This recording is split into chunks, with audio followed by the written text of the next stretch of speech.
접제를 하시도록 하십시다. 예배자로 만나서 반갑습니다. 그러면 하나님도 만나고 그 음성을 들읍시다. 이렇게. 예. 예.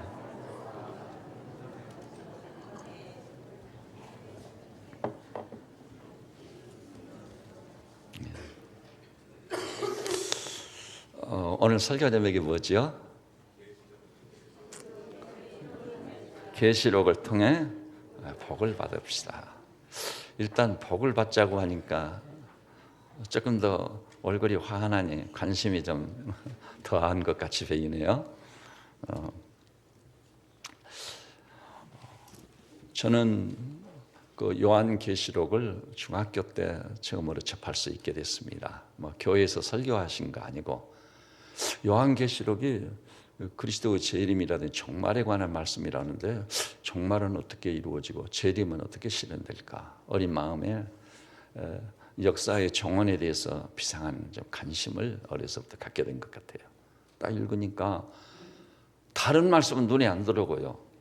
지금도 제가 잊혀지지 않은 두 종류의 말씀이 있어요. 하나는 뭐냐면은 왕들과 또 장군들과 세상의 지배층에 있는 권력자들이 그런가 하면 일반 백성인 그냥 가난한 자, 부한 자들도 주님의 재림이 다가왔을 때 그 굴 속에 숨어가지고 이렇게 울부짖는 거예요. 산아 내게 무너져라, 바위야 내게 무너져라.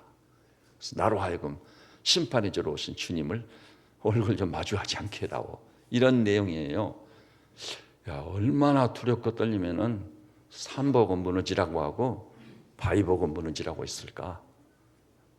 지금 우리가 생각 없이 살지만 주님이 재림하시면 두 번째 재림은 첫 번째는 구원해 주러 오셨지만 두 번째는 심판해 주러 오시거든요.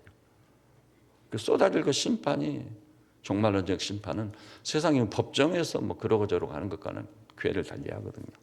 얼마나 두려우면 두려울 것 없이 살았던 그런 권력자들도 산아 무너져라, 바위야 무너져라 절규했겠습니까? 몸이 그냥 오싹해지더라고요. 그것이 계시록 6장에 나오는 말씀이거든요. 계속 또 읽었더니 계시록 8장에 가니까 공중에 독수리가 날아가는데 화가 있으리로다. 진짜 두렵고 떨리더라고요. 그 다음에 제가 이제 대학을 졸업하고 장성한 다음 학생운동을 하고 있을 때 서울의 그 대한극장이든 어느 극장에서 그 오멘투라는 영화를 한다고 보러 가자고 막 그러더라고요. 그 계시록을 주제로 하는 영화라고. 가서 보니까 진짜 계시록이 주제더라고. 이마에 666을 받은 사람이 출연해가지고 이러고 저러고 한다는데 시작부터가 진짜 기분 나쁘더라고요. 그리고 두려움이 임하는 거예요.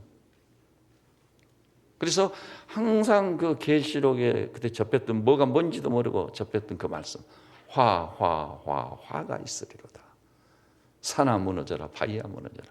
그것이 제 가슴 속에 살아가지고 신앙생활의 견인차 역할을 하고 있는 겁니다.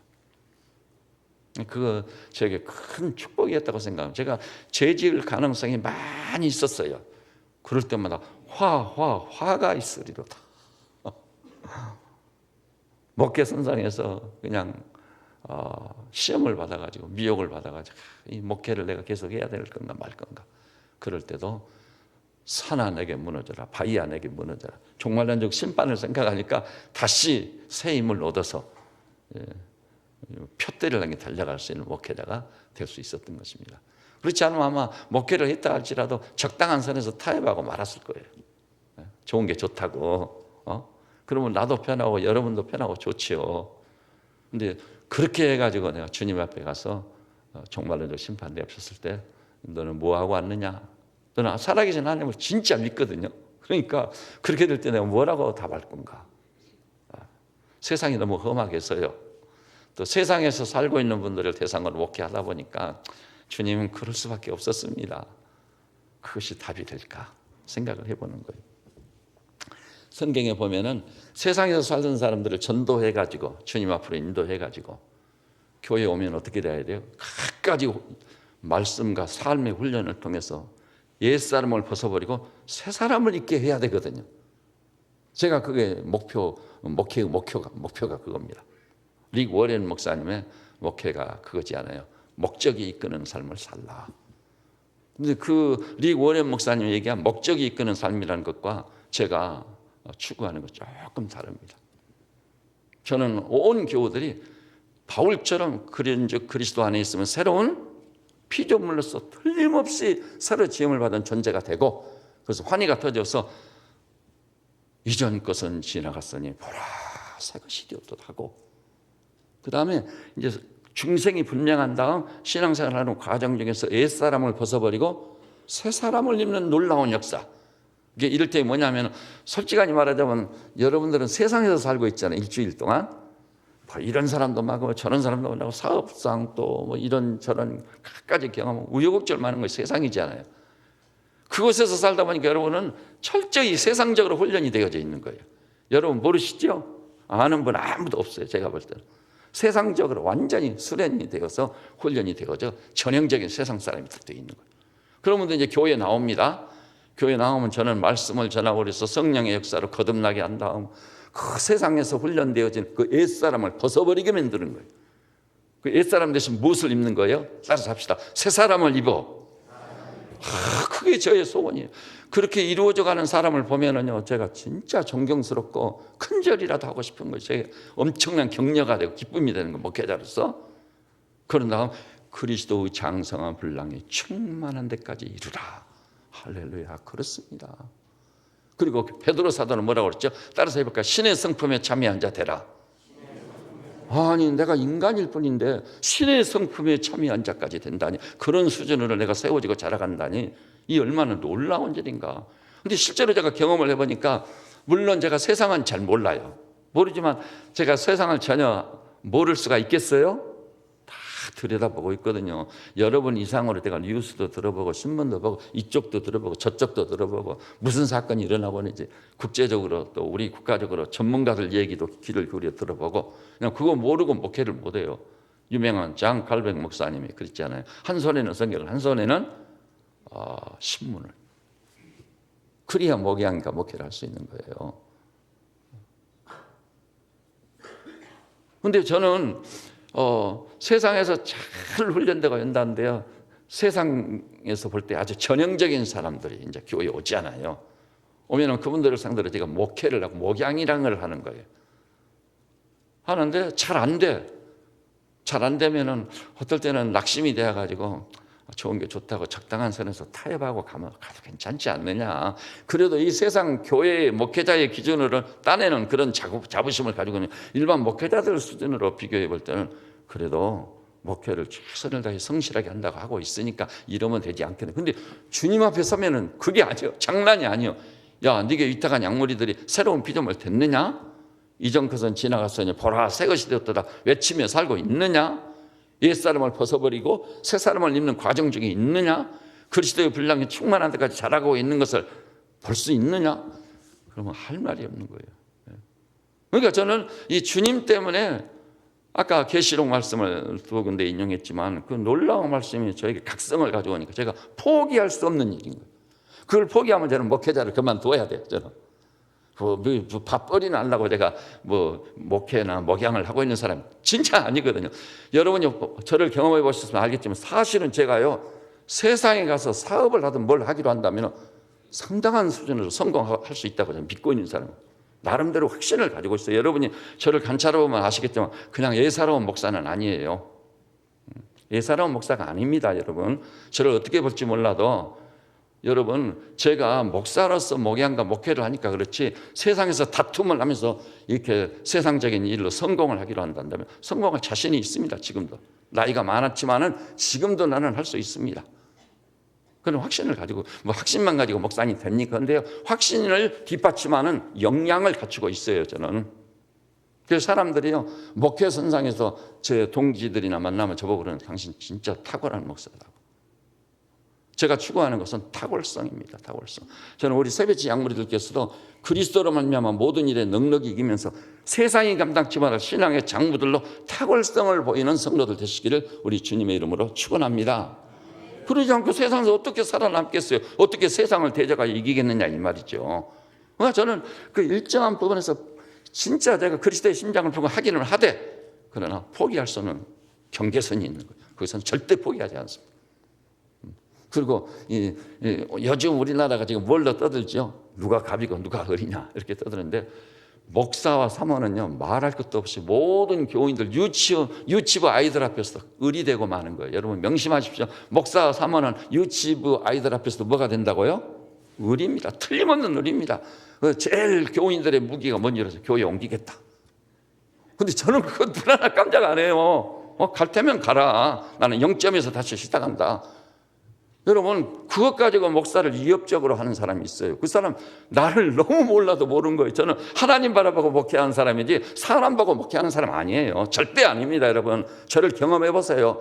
심지어는 저는요 과거에도요 이웃 교회 교인들이 우리 교회를 나온 거예요. 여러분이. 그럼 목사로서는요 새로운 교인이 나오면 너무 기쁘거든요. 너무 기뻐. 근데 너무 기뻤는데 어디서 왔는지 말씀을 나눠보니까 이웃 교회에 다니다가 시험을 받아가지고 우리 교회로 온 거예요. 그래서 안 됩니다. 그 교회로 돌아가십시오. 그렇죠. 그랬더니 그분들이 깜짝 놀라가지고 엄청 환영을 해줄 줄 알았는데 돌아가려고 하니까 결국 우리 교회를 못 나왔어요. 그분들. 그런 목사가 있는데 목회가 우리 교회를 섬길 수 있겠어요? 안 됩니다. 적어도 우리가 하나님 앞에 나오고 그리스도로 말미암아 구원을 받은 성도가 된다는 것은 무엇을 의미하는지 알고 있어야 되는 거예요. 알고. 네. 그래서 작년인가 제가 여쭤봤죠. 제가 말씀을 가지고 액면대로 전하기를 원합니까? 아니면은 그래서 세상에 살다 온 분들이 적당한 선에서 타협을 해서 그 좋은 게 좋다고 그 타협적인 말씀을 전하기를 원합니까? 그랬더니 여러분이 이구동성을 합창을 해서 뭐라고 그랬죠? 액면대로 전해주십시오. 근데 알고 보면요 그게 복인 거예요. 여러분이 틀림없이 그게 복인 겁니다. 놀라운 은혜가 있는 것이고 놀라운 하나님을 진짜 우리가 믿어드리면요 주님이 뭐라고 약속하죠? 내 믿음대로 될지다. 그러니 복을 안 받을 수가 없는 거예요. 이게. 그래서요 전 세계적으로요 하나님을 제대로 믿는 사람들이 마침내는 승리하고 세상에서도 성공했습니다. 왜냐? 하나님이 함께 하시니까. 훈련의 과정도 있고 연단의 과정도 있는 건 사실이에요. 그럼에도 불구하고 욥 같은 그런 연단을 받는데도 욥이 뭐라고 그랬죠? 나의 가는 길을 그가 아시나니 그가 나를 단련하신 후에는 내가 정금같이 나오리라. 엄청나거든요. 이걸 저는 눈으로 보고 있어요. 제 자신이 체험과 경험을 하고 있고. 그래서 이것이 우리 온 교우들께서 그야말로 이 세상을 통해 이 살다가 교회에 나오셨으니까 중생이 분명하시고, 그리고 그 중생이 너무나도 확연해서 이전 것은 지나갔으니 보라 새 것이 되었다. 환희가 터지는 놀라운 역사가 있기를 주님의 이름으로 축원합니다. 그리고 옛사람을 벗어버리고 새 사람을 입었다고 외칠 수 있는 놀라운 역사의 주역들이 되셔서 하나님이 이 시대의 여호수아 갈렙으로 여러분을 쓰시고 다니엘 같은 하나님의 사람들을 붙잡아 쓰시는 하나님이 쓰실 만한 그릇들 다 되시기를 우리 주님의 이름으로 축원합니다. 자, 그러면은 이제 오늘 이제 이런 것을 기반으로 깔고 계시록을 생각해야 될 텐데, 제가요 예수를 알고 성경의 눈이 열리면서 사역자 목사까지 되면서 정말 감사하는 게 있어요. 흥분이 되는 게 생각만 해도. 여러분 그 히브리 3장 4절 보니까 한번 따라서 해볼까요? 집마다 지은이가 있으니 만물을 지으신 이는 하나님이시니라. 제가 말씀을 읽어가다가 이 말씀에 부딪혔어요. 집마다 지은이가 있으니. 이게 딱 눈이 열려서 보여지는데 단순한 집 한 채 얘기가 아니더라고요. 이 우주 속에는 모든 사물을 상징하고 대표하는 게 집이에요. 집. 우리 예배당의 건물 이 집인데 이 집이 그냥 우연히 생겼을까요? 아니면 건축업자가 건축을 했을까요? 집을 지은이가 있으니까 존재하는 거예요. 지은이도 없이 존재하는 사물은 있다? 없다? 없습니다. 이 휴지 한 장도요 별것 아니지만 이것을 지은 기술력과 그 기술력을 가진 지은이가 있기 때문에 이 휴지가 만들어진 줄 믿으시기를 바랍니다. 그러니까 제작자 없이 존재하는 것은 아무것도 없어요. 여러분 그렇게 생각하면 우리를 지으신 이 앞에 겸손하고 낮아져야 됩니다. 주님. 그런데 창세기 1장을 보니까 시간도 하나님이 지었어요. 태초에 시간의 시작을 의미하거든요. 또 우리 하나님께서 천지를 지으셨다. 빛이 있으라며 빛이 있었고, 이 말씀에 눈이 딱 열리고 나니까 그전에는 대학 다닐 때까지만 해도 그걸 뭘로 생각했냐면 유대인의 하는 신화나 전설로 생각을 했던 거예요. 그 창세기 1장은 볼 필요도 없는 성경이다. 그죠? 도덕적인 교훈들 이런 게 좋지. 알고 보니까 창세기 1장의 첫 순위예요. 최우선순위.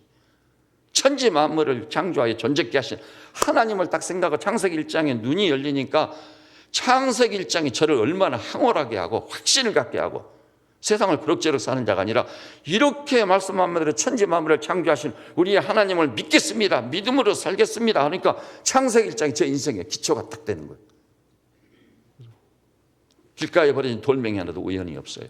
프란폭에도 하나님의 필연의 역사가 있다는 사실을 믿으시기를 바랍니다. 그 다음에 제가 관심의 표적이 되는 것은 그러면 이런 우주와 이 지구촌 하나님이 지으셨다면 성경에 보니 뭐라고 하죠? 시작이 있으면 반드시 끝이 있는 거예요. 그것을 종말이라고 하지 않아요. 근데 집중적으로 종말을 주제로 해서 기록된 성경은 어디죠? 요한계시록인 거예요. 그래서 제가 계시록을 아까 읽었다고 말씀드렸죠. 뭐가 뭔지 앞뒤를 분간치도 못하고 계시록을 읽다가 그래도 그 두 말씀이 들어와가지고 그 말씀이 평생 저를 붙잡아주는 놀라운 말씀이 된 거예요. 지금도 항상 화가 있으리로다. 할렐루야. 그렇습니다. 정신 차리게 해 주십시오. 자, 그러면 이제 요한계시록을 제가 이제 지난 주일도 생각을 해봤죠. 지난 주일 요한계시록의 축소판이라는 아시다시피 마태복음 24장을 본 거예요. 주님이 종말을 놓고 어떻게 말씀하셨는지. 왜냐하면 그 종말의 문제를 놓고 재림의 문제를 놓고 뭐 휴거의 문제를 하도 이단들이 극성을 부리니까 지금 저 신천지 이만희가 그랬잖아요. 14만 4천 속에 들어와야 천국을 갈 수 있고 왕이 될 수 있다. 그래서 사람들을 불러 모니 14만 4천 속에 들어가기 위해서 그 소식을 들은 사람들이 막 박이 터져라고 막 달려갔어요. 그러다 보니까 지금 얼마가 넘어버렸죠? 전국을 12지파로 나누어가지고 했어. 그런데 어떻게 됐죠? 15만 명이 넘어갔대요, 지금. 그러니까 신천지에 머물다 온 사람들도 회의가 생긴 거 아니에요. 14만 4천까지 딱 끊어야 되는데 15만이 넘어갔네. 그러니까 이제 신천지에서 말을 바꿨어요. 뭐라고 바꾼 줄 아세요? 14만 4천이라는 수는 아무나 나온 사람 다 포함해서 하는 말이 아니라 진짜 14만 4천에 뿌리를 내린 사람 수를 놓고 하는 얘기다. 말 바꾼 거예요. 그것 때문에 상처가 돼가지고 말을 바꾸네 해가지고 신천지를 떠난 사람들이 적지 않게 있답니다. 지금. 이렇게 이단들이 극성을 보여. 여러분 아시죠? 그 이장님 일파의 그 시한부 종말론자들. 진짜 정말 목사로서 너무나도 답답하고 암담하고 이렇게 성경을 제멋대로 해석해가지고 사람들을 미혹하고 유혹하는 세력이 있다니. 그래서 제가 신천지에 전화했었거든요. 그래서 신천지가 해석학상 결정적으로 잘못한 거. 재림 날짜는 인자도 모르고 천사도 모르고 하늘에 계신 아버지만 아시니라고 분명히 했는데 근데 너희는 어찌하여 그해 10월 28일 저녁 12시에 주님이 온다고 헷갈리는 소리를 하고 사람들을 미혹하느냐? 딱 했더니 그냥 뭐 헤매더라고. 대답을 못하고 성경을 딱 들이대서 너희들이 성경을 믿느냐 안 믿느냐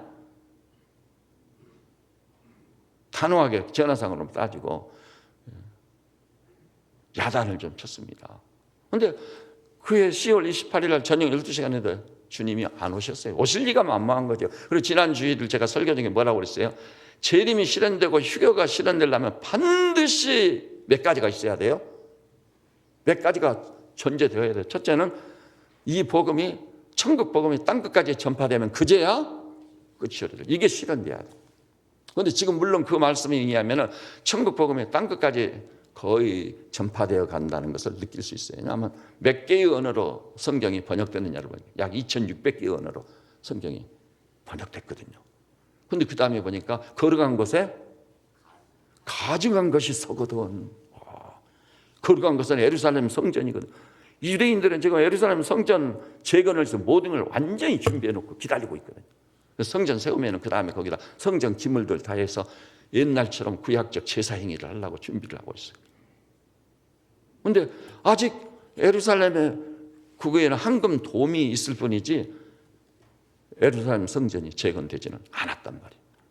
그것은 아직 재림이 실현되지 않고 휴거가 일어날 수 없다 이 말이에요. 그걸 명백히 제가 말씀드려서 이것 때문에 이것에 관한 한 절대로 속지 말고 미혹을 받지 마세요. 제가 저에게 있다간 약물이들을 확실히 지키기 위해서 제가 그 설교를 했던 겁니다. 그 다음에 또 두 번째는 뭐가 있었어요? 두 번째 결정적으로 대환란. 7년 대환란이 있는데 그 대환란은 전에도 없었고 후에도 없어.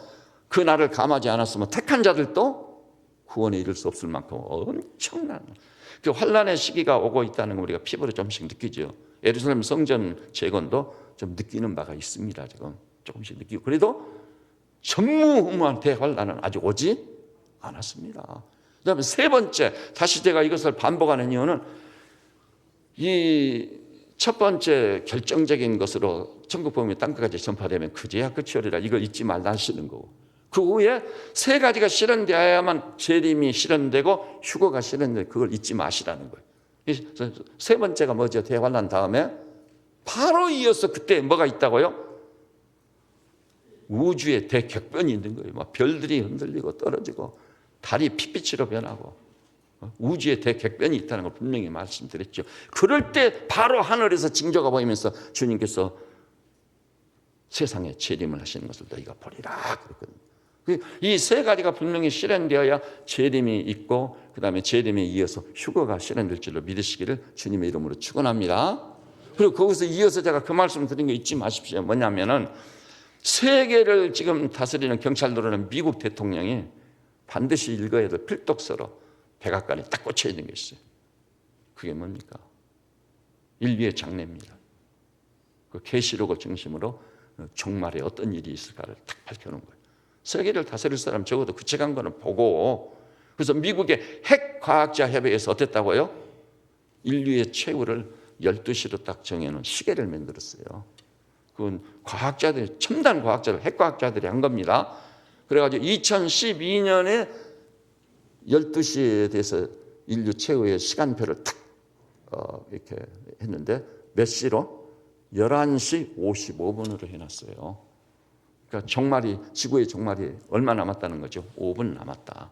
그리고도 2012년에 그랬으니까 13, 14, 15, 16 거의 4, 5년 돼가잖아요. 그러니까 시간표가 어떻게 될까 짐작을 할 수 있는 겁니다. 이건 제 얘기가 아니라 지구는 사실상 모든 것이 다 소모되어서 사실상 끝나간다. 이게 보편적인 얘기거든요. 그래가지고 어떻게든지 우주로 진출을 해서 달 날아가서 살아볼까, 화성에 가서 살아볼까, 지금 사람이 살 수 있는 환경이나 조건이 되느냐, 이것 때문에 사실은 이 난리인 거예요. 지금 이 난리예요. 그래서 돈 많은 사람, 명사들은 미리서 돈 내놓고 자기도 우주여행 하겠다고 신청을 해놓고 있는 거예요. 지금. 그리고 그때가 되면 또 죽었다가도 살아나기 위해서 냉동해놨다가 꺼내가지고 엄청난 기술을 통해 회복시키면은 냉동된 시신이 다시 살아난다는 생각을 하고 돈을 엄청 들여서 냉동고에 들어가 있는 시신들이 있어요, 없어요? 있습니다. 지금 미국에 가면 있어요. 놀라운 일이에요. 그래서 이런 시대적인 흐름 속에서 우리 세빛자는 약물이들께서는 어떤 경우도 미혹을 받지 않냐고 성경적인 확고한 믿음을 굳게 붙잡고 하나님의 시간 스케줄을 봐가면서 믿음으로 소망을 이룰 자로 사시기를 주님의 이름으로 축원합니다. 그러면은 이제 계시록을 우리가 이제 보게 되겠는데, 이 계시록을 이제 오늘 설교는 어디에 목적이 있냐면요, 어떤 일이 있어도 우리 약물이들이 반드시 계시록을 이번 게 읽게 해야 되겠다. 성경을 읽지 않냐면 말짱헌일이에요. 아까 그랬잖아요. 계시록 1장 3절에 이 예언의 말씀, 성경이죠. 읽는 자와 듣는 자와 그 가운데 기록한 걸 지키는 자가 복이 있다. 여러분 진짜 복을 받기를 원하신다고 한다면 반드시 읽는 자의 반열에 들어야 돼요. 다른 방법이 없어요. 그 다음에는요, 듣는 자의 반열에 들어야 돼요. 여러분 듣고 계시잖아요. 여러분 설교를 잘 들으면 틀림없이 설교 듣는 게 내게 보통 유익이 아니네. 어떤 시사 프로그램 듣는 거 비교도 안 돼요. 설교 한 편 잘 들으면요, 내가 엄청나게 축복받는 사람 변신을 하게 됩니다. 변신을 하게 됩니다. 그 다음에 세 번째, 지키는 자가 복이 있다고 했잖아요. 이 성경이 하나님께서 어미로운 말씀을 통해 선언하고 있는 복을 받을 수 있는 위대한 하나님의 사람들의 반열에 동참하시기를 우리 주님의 이름으로 축원합니다. 축원합니다. 예, 여러분 반드시 반응을 보이셔야 돼요. 신명기 27장 기억한 분들이 계실 거예요. 아멘. 백성들은 아멘 할지어다. 백성들은 아멘 할지어다. 백성들은 아멘 할지어다. 아멘 할지어다. 계속 그렇게 돼 있어요. 자, 그러면은 여러분이 계시록을 읽는데 어떻게 읽을지도 모르고 읽어도 무슨 소리인지 도저히 알지 못해. 그것을 눈을 살짝 떠서 볼 수 있게끔 해드리는 시간이 오늘 이 시간인 거예요. 오늘 이 시간. 그러면은 이 계시록은 무엇을 품고 있는 말씀일까? 어떤 내용을 가지고 있을까? 그것을 성경은 너무나 놀라운 말씀이에요. 읽기만 하면 깨닫고 은혜를 받게 되어 있는 말씀이다. 하나님의 말씀이니까. 굳이 이것을 뭐 신학 공부를 해가지고 뭐 해석을 하고 뭐 다른 사람 해석을 또 참고하고 그것도 뭐 필요 없다는 얘기는 아니지만은 따라서 성경은 자증하는 책이다. 자기 자신을 증거하는 책이에요. 성경을 주의 깊게 잘 읽으면은요, 이거네 다 깨달아지고 알게 돼 있어요. 안 읽으니까 모르는 거죠. 우리 개신교인들은 진짜 축복받은 분들이에요. 로만 가톨릭은요, 성경을 개인이 가지고 있어도 죄가 된 때가 있어요. 얼마 전까지. 근데 지금은 성경을 가지고 있는데도 마음대로 봐도 안 돼. 해석해도 안 돼. 성경은 그들에게는 닫혀진 책이에요. 그러니까 성경이 없는 말을 신부들이 막 해도 그 성경이 있지도 않은 말이란 걸 알지도 못해. 우리 저 사무실 앞에랑 카톨릭의 그 배교의 역사가 다 연대별로 나와 있잖아요. 그거 읽으면 이런 게 성경에도 없는 얘기였단 말인가? 충격을 받을 수밖에 없어요. 근데 성경을 안 보냐 어떻게 알 수 있어요? 개신교에는 모든 게 투명하게 다 노출되어 있는 거예요. 그러니까 막 이런 문제 저런 문제 다 나타나지만 그런 가운데 문제로 딱 보고 씨름을 해서 그것을 해결하고 나가는 것이 개신교의 입장인 겁니다. 개신교는요, 뭐 어려운 난제가 있어도 그것을 슬며시 피하고 뭐 슬며시 숨고 그런 일이 없어요. 정면으로 대기해서 이기는 것이 개신교입니다. 한번 따라서 볼까요? 그리스도 예수로 말미암아 이 모든 일에 우리가 넉넉히 이기느니라. 여러분, 이기는 성도들 되시기를 주님의 이름으로 축원합니다. 그러면은 요한계시록이 내용으로 품고 있는 내용이 뭐냐? 그래서 아까 성경이 다 얘기해 준다고 그랬죠? 너무나 놀랍게도 계시록은 다 어렵다고 손도 안 대.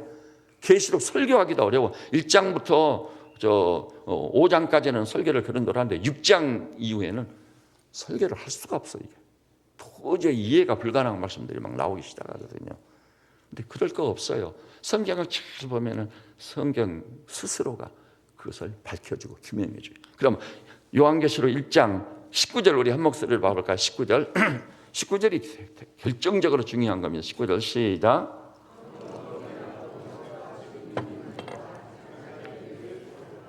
네. 자, 그러므로 기록하라. 이 명령을 받고 요한이 기록한 것이 뭐 요한계시록이란 말이에요. 그러면 반드시 기록해야 될 것이 뭘까? 세 가지로 분명히 명기해놨죠. 첫째는 뭐죠? 네가 본 것을 기록하라. 본 것이 있어요. 두 번째는 뭐죠? 지금 있는 일을 기록하라. 지금 있는 일을 말씀해 주셨거든요. 세 번째는 뭐죠? 장차 될 일을 기록하라. 확실히 나왔어요. 그러면 네가 본 것이 뭐냐? 지금 요한이 보고 있는 거예요. 9절 이하에 나 요한은 너희 형제요 예수의 환난과 나라와 참음에 동참하는 자라. 하나님의 말씀과 예수를 증언하였으므로 말미암아 반모라는 섬에 귀양가 있거든요. 유배가 있는 거예요. 그래서 여러분이 소아세아에 그 성지순례 가면은 스케줄에 따라서 반모섬에 가봅니다. 요한이 귀양 가서 몸을 은신하고 있었던 동굴을 딱 들어가서 보게. 저는 못 가봤는데 제가 갔던 그 스케줄이 그게 없어가지고 얼마나 아쉬움이 컸는지 몰라요. 보는 거. 그런데 그 반모라는 그 섬에 있는 그 동굴에서 은신하고 있었는데 10절에 주의 날에 사도 요한은요 귀양가 있는 제수의 신분인데 로마 제국이 배후에 있잖아요. 그런데도 그 동굴에서 신앙생활을 철저히 하고 있었어요. 주의 날, 주일입니다. 오늘가 주일날. 주님이 이날에 무덤을 여시고 부활하셔버렸거든요. 그래서 그 주의 날을 맞이해가지고 각성 중에 그 날을 맞이해서 예배자로 딱 선 거예요. 그때 내가 성령에 감동되어 내 뒤에서 나는 나팔소리 같은 큰 음성을 들으니 나팔소리 같이 큰 음성이 들려왔는데 이르되 네가 보는 것을 두루마리에 써서 에베소 서머나 이런 7 교회에 보내라 하기로. 그 음성을 듣고 12절에 몸을 돌이켜 나에게 말씀한 그 음성을 알아보려고 돌이킬 때 7 금촛대를 보았는데 촛대 사이에 인자 같은 이가 발에 끌리는 옷을 입고 가슴에 금띠를 띠고 그의 머리와 털의 희기가 흰 양털 같고 눈 같으며 그의 눈은 불꽃 같고 그의 발은 풀무불이 단련한 빛난 주석 같고 그의 음성은 많은 물소리와 같으며 그의 오른손에 7 별이 있고 그의 입에 좌우에 날선 검이 나오고 그 얼굴은 해가 힘있게 비치는 같이 같더라. 엄청난 말씀이거든요. 이걸 요한이 봐버린 거예요.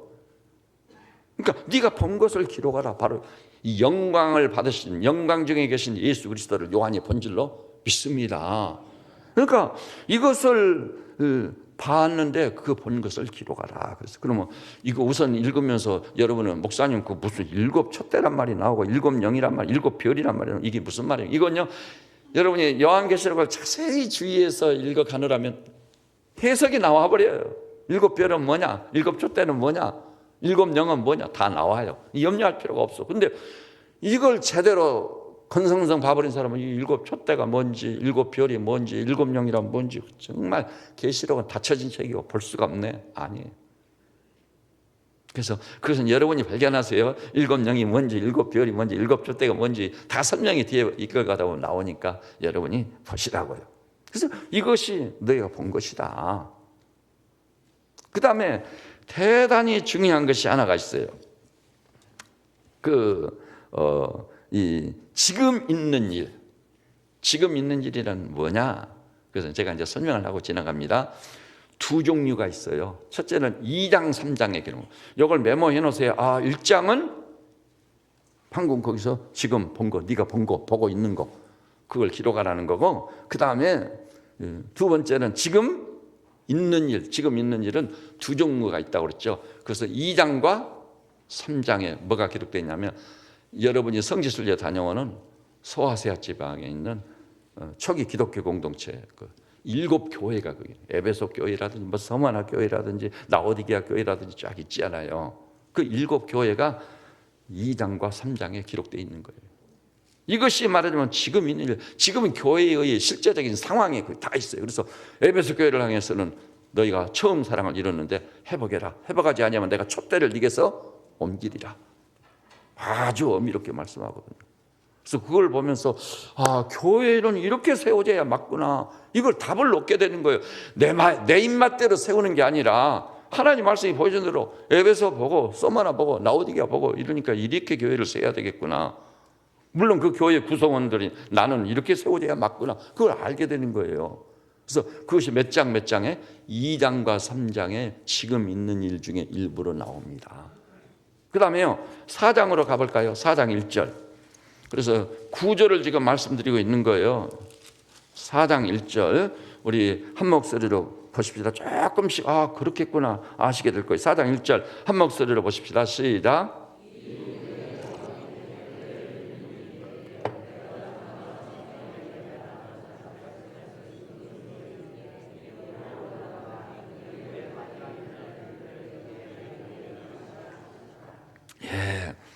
이 4장과 5장은 뭐냐면요, 이 일 후에 내가 보니 하늘에 열린 문이 있는데 하늘이 열리게 된 거예요. 하늘이 열려. 그리고 열린과 동시에 내가 들은 바 처음에 내게 말하던 무슨 소리? 나팔 소리 같은 음성. 그 음성을 또 듣게 된 겁니다.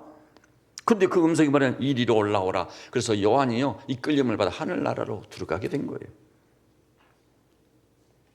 들어가서 자기 눈앞에 펼쳐진 영광스러운 하나님의 나라를 보게 된 겁니다. 2절 보니 내가 곧 성령에 감동되었더니 보라 하늘에 보좌를 베풀었고 그 보좌 위에 앉으신 이가 있는데 앉으신 이의 모양이 벽옥과 홍보석 같고 또 무지개가 있어 보좌에 들렸는데 그 모양이 녹보석 같더라. 또 보좌에 들려 24 보좌들이 있고 쫙 나오는 거예요. 이 4장과 5장은 방금 보면 해석이 돼 있었어. 자, 천국 문이 열리고 요한이 이리 올라오너라 해서 어디로 들어간 거예요? 천국으로 들어가서 자기 앞에 펼쳐진 천국을 보게 된 거예요. 4장과 5장이 뭐냐?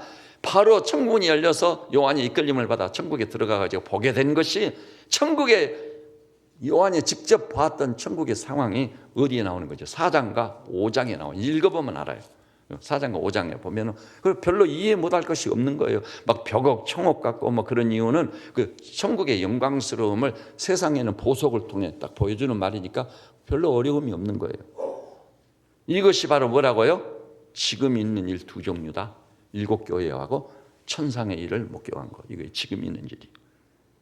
그러면 이제 6장부터는 뭐냐? 6장은 아까 1장 19절에서 뭐라고 그랬죠? 장차 될 일. 이게 이제 장차 될 일인 거예요. 그러니까 5장까지 하고 6장 이후는 완전히 구별을 해야 돼요. 그 경계가 분명한 거예요. 그러면 6장 이후는 뭐냐? 장차 될 일이라고 해석해 놨잖아요. 그러니까 여러분이 6장 1절부터 어디까지가 장차 될 일이죠? 22장 요한계시록 마지막까지가 장차 될 일에 해당된다는 것을 확실히 아시기를 바랍니다. 그러면 장차 될 일이란 6장 이후의 말씀을 읽어보면요, 크게 3가지 재앙이 나옵니다. 첫 번째 재앙이 뭐죠? 혹시 아시는 분들? 7인 재앙, 7인 재앙, 7가지 인 재앙이 나옵니다. 두 번째는요, 7 대접 재앙, 대접이 하나씩 쏟아지는 거죠. 그 다음에 세 번째가 뭐죠? 7 나팔 재앙. 이 3가지 7과 관련된 재앙들이 있기 시작한 거예요. 그 다음에 이 3가지 재앙 이외에 틈새에 뭐가 있냐면은 소위 주님께서 어떤 뜻이 있어 중간중간에 딱 심어놓은 7으로 그 형상화된 그런 재앙과는 또 다른 말씀이 거기 있는 거예요. 이를테면 큰 음녀라든지 바벨론이라든지 이런 말씀들이 틈새 사이사이 끼어 있습니다. 그래서 대체로 이렇게 조감을 하면은 요한계시록이 한눈에 쫙 들어오게 되는 거예요. 그래서 이제 이런 말씀을 드렸으니까 여러분이 요한계시록을 줄기차게 읽으셔서 이 가까운 시일 내에 일독을 반드시 하시기를 바랍니다. 또 건성건성 읽는 게 아니라 집중을 해서 읽으시는 거예요. 그러면 제가 이제 기회가 되는데 또 요한계시록을 또 이 사람들이 그렇게 궁금하게 666의 문제라든지 요즘 캐나다에서는 그것이 실현되기 시작해서 베리칩의 문제. 그 666을 받으면 거래를 안 받은 사람은 거래를 못 하게 돼. 근데 지금 캐나다에 실현되고 있는 베리칩이라는 게 그거 없으면은요 앞으로는 신용카드나 이런 것을 안 해요. 이마에나 오른손에 그 무엇을 전자칩을 씹는 거예요. 전자칩 쌀알 만한 게 쌀알 만합니다. 꼭 오바마 대통령은 그것을 법적으로는 통과를 시켜놨는데 미국 기독교가 막 들고 일어나서 반대하니까 실현을 못 하고 있는 거예요. 그게 뭐라고요? 베리칩. 그게 뭐라고? 전자칩이다. 그러면 그 전자칩 속에 내 신분 모든 게 다 들어요. 경제 정보 다 들어있어요. 그래서 그것을 가져야만 거래를 할 수 있어요. 그거 없으면 거래를 못 해요. 근데 성경에 보니까 그걸 받지 말라고 그랬거든요. 근데 그 베리칩이 666이냐 이 문제는 나중에 설교할 때 그것을 확실히 규명을 해요. 지금 말씀드리기로는 베리칩은 666이 아닙니다. 왜 아닌지는 이 요한계시록 7장이 명확히 말씀을 해주고 있어요. 명확히 말씀해주고 있어요. 걱정할 필요가 하나도 없어요. 그런데 그 성경을 제대로 안 보니까 그리고 적당한 선에서 성경을 막 해석을 하다 보니까 실수를 하고 오리를 보면 2단이 나오고 3단이 나오고 여러분들은 하나님의 말씀에 깊게 뿌리를 내리고 말씀을 굳게 붙잡고 삶으로 베드로가 어땠어요? 밤새 그물을 던졌는데 고기도 한 마리도 못 잡았어. 아침을 맞이하니 얼마나 등골이 서늘하겠어요. 새 아침이 희망의 아침이 아니야. 근데 예수님이란 분이 나타나가지고 네가 그물을 깊은 데로 가서 던져라. 아니 예수님 이 갈릴리 호수에 대해서 내가 전문가인데 뭐 깊은 바다에 가서 그물을 던지라? 말도 안 되는 소리는. 그런 게 아니라 뭐라고 그랬죠? 내가 밤새 그물을 던져도 한 마리도 잡지 못했지만 말씀에 의지하여 그물을 내리리이다. 한번 따라서 합시다. 말씀에 의지하여 그물을 내리리이다. 그리고 가서 그물을 던졌더니 어떻게 돼버렸어요? 자기 배만 가라앉은 정도가 아니에요. 이웃 친구들 배까지 불러가지고 몇 개의 배가 가라앉을 만큼 엄청난 고기를 잡는 거예요. 우리는 신앙생활도요 말씀에 의지하여 그물을 내리는 신앙생활을 해야 될 줄로 믿습니다. 그 말씀이란 궤도에서 이탈했을 때는 주님 불쌍히 여겨주십시오 회개합니다. 주님 말씀 앞에 완전히 굴복당해 엎드러져 버려야 돼요. 엎드러져 버려야 돼요. 그래서 그 성경의 계시록에도 보면 나오거든요. 이렇게 말씀을 받을 때 그 1장 17절에 내가 볼 때 그의 발 앞에 엎드러져 죽은 자같이 돼버렸다. 이게 필요한 거예요. 이게 말씀 앞에 섰을 때, 하나님 앞에 섰을 때, 주 예수 그리스도 앞에 섰을 때요, 맹숭맹숭해 가지고는 안 되는 거예요. 근데 이걸 사모하고 주님께 구하면은요, 그런 놀라운 순간을 반드시 경험하도록 은혜 주시는 하나님이신 줄 믿으시기를 바랍니다. 이게 있어야 돼. 내가 볼 때 그의 발 앞에 엎드러져 죽은 자같이 돼버렸다. 다니엘서에도 나오지 않아요. 이럴 때 하나님 만나버리면은요, 그보다 더한 축복과 은총은 없습니다. 그걸 우리가 경험하고 그런 은혜를 받으려고 여러분이 교회를 향해 달려오고 있다는 거 아시기를 바랍니다. 조금 뭐 좀 은혜 조금 받고 위안 좀 받고, 그죠? 교회 가서 예배 드리니까 좀 마음이 좀 편안하다. 이분들이 너무 많거든요. 그런 거 얻으려고 교회 오는 게 아니에요. 우리는 아주 원리적이고 본질적인 은혜를 체험하고자 교회에 나오는데, 앞으로 우리 교회 11시 예배 때는요, 그런 놀라운 역사를 체험하고 경험하는 하나님의 사람들이 구름대같이 일어날 수 있기를 우리 주님의 이름으로 축원합니다. 그러면 여러분이 와, 정말 하나님이 살아계시네. 그런 사람들은 이제 순교자가 돼도 포기하지 않아요. 그 6.25 때 그랬잖아요. 북한 공산군이 그래가지고 주일날 투표를 하게 만들었어. 교회 다니는 사람을 붙잡으려고 그런 거예요. 핍박하려고. 근데 교회 다니는 사람들은 주일날 안식일이기 때문에 우리는 할 수 없다. 안 하는 거예요. 그래서 투표 안 하는 사람은 판자에다가 못을 엄청나게 큰 못을 막 수없이 박아놓고 그 못 위로 걸어가라는 거예요. 그러면 이제 저들이 신앙 버리겠지. 별 수 있겠냐? 근데 진짜 믿음 있는 사람은 그 못 위로 걸어가 버린 거예요. 상상해 보세요. 얼마나 참담한 광경인지. 그래서 이 총구 앞에서도 포기하고 물러서지 않았어요. 여러분, 중국이 공산화됐을 때요, 모태동군이 중국 본토를 점령했습니다. 그런 다음 눈에 가시 같은 게 뭐지요? 기독교인 거예요. 기독교. 그래서 일요일 날 예배 드리면은 용서치 않겠다 딱 선포를 했어. 그런데도 기독교인들이 벌써 예배를 드리네. 그러니까 공산군이 가가지고 총을 가지고 와서 오늘 이 예배 드리는데 이 공동체의 책임자가 누구냐 하니까 그 교회 장로님이 나가지고 접니다. 그러니까 오늘은 용서하지만 다음에 또 모여서 예배를 드리면 그때는 가만두지 않겠다. 그 다음 날 또 갔어. 공산군이 총을 들고 갔더니 또 예배를 드리고 있네. 책임자 나와서 사람들이 다 보는 앞에서 총살을 해버렸어요. 이제 그러면 이제 끝날 줄 알았어. 그 다음 주에 또 갔더니 또 예배를 드렸어. 이 예배의 공동체의 책임자가 누구냐? 납니다. 그 자리에서 또 총살해버렸어. 그러기를 석 달이 몇 명이 총살당한 거예요?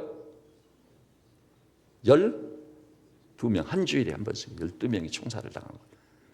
그래도 물러서지 않고 계속 희생을 당하면서도 하니까 내전 공산군들이 일요일날 예배 드리는 것을 그런 식으로 다루지 않고 그냥 오지 않게 됐어요. 공산군이 실패로 끝난 거예요. 어떤 경우에도 물러서지 않는 거예요. 이런 놀라운 믿음의 사람이 되려면 하나님 만나지 않고는 안 되는 거예요. 말씀에 눈이 열리지 않고는 안 되는 거예요. 주의 말씀은 영이요 생명입니다. 이것을 경험하지 않고는 그런 신앙의 수준이 올라가지 못하는 거예요.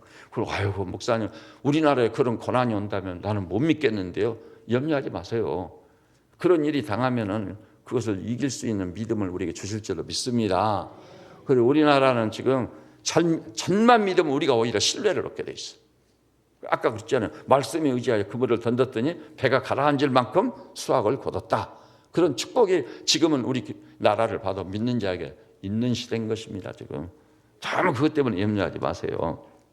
그러면은 이제 보도록 하십시다. 요한계시록 1장 이제 3절로 가는 겁니다. 3절로. 자, 3절 우리 3절을 우리 다시 한번 한 목소리로 볼까요? 시작.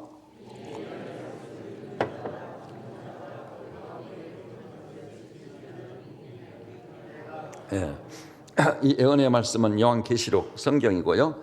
이것을 읽는 자, 듣는 자, 지키는 자라고 했는데, 읽는 자라는 것은 원래 히라보 언어에서는 단수입니다.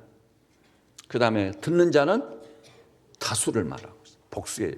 그 다음에 지키는 자도 복수입니다.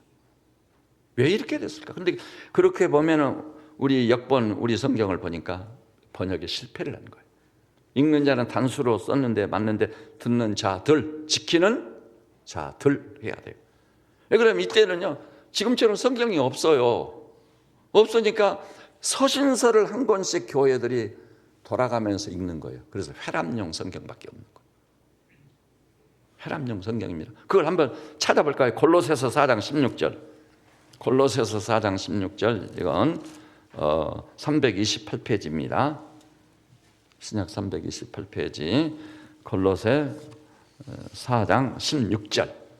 16절 우리 한 목소리로 한번 봐볼까요? 다른 곳에도 많이 있지만은 대표적으로 이 말씀만 보고 지나갑니다. 시간 관계상 16절 우리 한 목소리로 봅시다. 시작. 이 편지를 너희에게서 읽은 후에 라오디게아인의 교회에서도 읽게 하고 또 라오디게아 교회로부터 오는 편지를 너희도 읽어라. 보십시오. 이 편지를 너희에게서 읽은 후에 이 편지는 뭘 의미했겠죠? 골로새서입니다. 골로새서라는 이 서신이 바로 골로새에 주어져 가지고 그것을 읽고 있는 거예요. 그것을 읽은 다음 어디로 보내라고요? 라오디게아인의 교회에도 읽게 하라. 여러분 그 관광 상품을 소개하는데 봤죠? 라오디게아에 뭐가 있는지 엄청나지 않아요? 근데 그 라오디게아에 교회가 있었거든요. 그들에게 보내서 읽게 하라. 그 다음에 라오디게아인들이 읽은 성경이 있었어. 그것을 또 보내오면은 그것을 또 읽어주라. 그러니까 하나님의 말씀이 성경이 없다 보니까 일요일 날 교회를 가야 말씀을 들을 수 있는 거예요. 그러면 교회에서는 누가 말씀을 읽어주는 거죠? 그 교회 목사가 읽어주는 거예요. 목사가 읽어주면. 그러니까 읽는 자는 한 사람이에요, 다수예요? 혼자예요. 그다음에 듣는 자는 여러분 같이 다수가 들으니까 다수예요, 복수예요. 그다음에 그것을 읽는 자와 듣는 자가 그것을 지켜 행하니까 지키는 자도 몇 명이에요? 다수인 거예요.